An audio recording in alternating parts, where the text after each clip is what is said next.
Meanwhile, we're shifting focus to what's happening as far as the Russia-Ukraine war is concerned. We're now learning that Ukrainian President Volodymyr Zelenskyy has urged European allies to stop buying Russian oil, warning that continuing purchases only empowers Moscow's war efforts. He's called on Europe, the US, as well as G7 and G20 nations to impose sanctions without delay. Zelenskyy has also stressed that cutting Russian oil consumption will directly limit Russia's ability to fight. He's also commented on the US position, stating that it should be heard by all countries which are still relying on Russian supplies. This, of course, comes as US President Donald Trump had earlier stated that the US would impose fresh sanctions on Russia if all NATO members agreed to stop purchasing Russian energy and implement similar measures. With us on the broadcast is Major General Rajan Kochar, Senior Defence Expert, with us from New Delhi.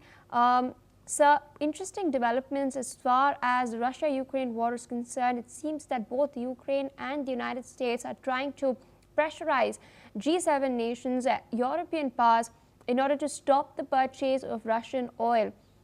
Now, a majority of Europe is reliant on Russian oil and for their energy sources in order to meet their energy demands as well. And that's not all. The global prices are also kept in check due to the purchase of cheap Russian oil by India and China as well. So in this light, do you think European nations will consider their own national interest, or will they listen to what Zelenskyy and Trump are saying? You here for this discussion. It's a very important aspect because this war is not ending. It's already going into the fourth year. And what is happening right now is that a better sense needs to prevail on Zelensky. Because in case he's going to prolong this war, he is going to prolong the sufferings of his own people. As a leader of a country, you have to be mindful of consequences of war on your own population. He is fighting a lost cause, and according to recent reports, only yesterday read it, that Russian forces have ingressed upon three major areas of Ukraine, and they are expanding the captured territory which is already captured. So it's almost 20% now part of Ukraine which Russia has captured. And we also saw the recent strike on Kyiv and on Odessa.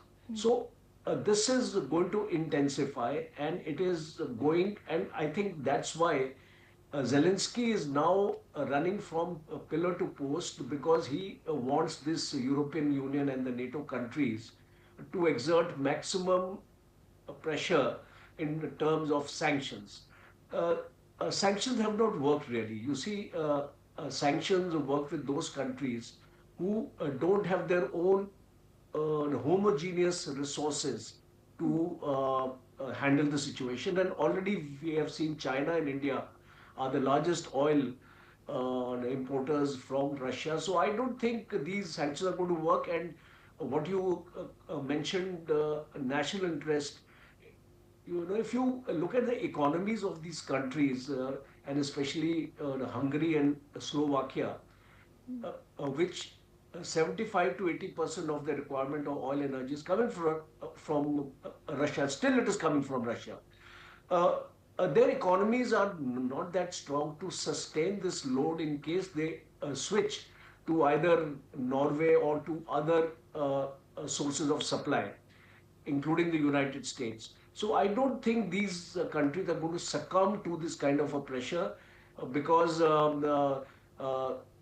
G7 is also being told with regard to China also to impose sanctions. It's not going to work this way. See, you cannot do a coercive diplomacy in today's geopolitical scenario. You have to talk to countries, you have to make them understand, and there has to be a give and take in all these things. So, what I'm seeing is that my ultimate analysis is this, that US is going to harden its stand towards Ukraine in case Zelensky is not going to come onto the table, because the US wants Zelensky and Putin to talk and to end the war. Uh, Trump is not interested in prolonging this war, because US has spent enough on Ukraine, and I think the dividends are not forthcoming. So I think uh, in times to come, we are going to see immense pressure on Zelensky, and the European Union and NATO countries don't make much of a difference in the war effort, as far as Ukraine is fighting the war, because the majority of the weapons and ammunition is coming America. from the United States. So we'll have to watch this space, how Trump is going to take it forward, because as of now, I don't think Zelensky is relenting to stop this war. All right, sir. With that, I would like to thank you for taking out time, speaking to us on NewsX World, presenting your analysis of where the war will be headed to next. Meanwhile, viewers, due to paucity of time, it's a wrap on this bulletin.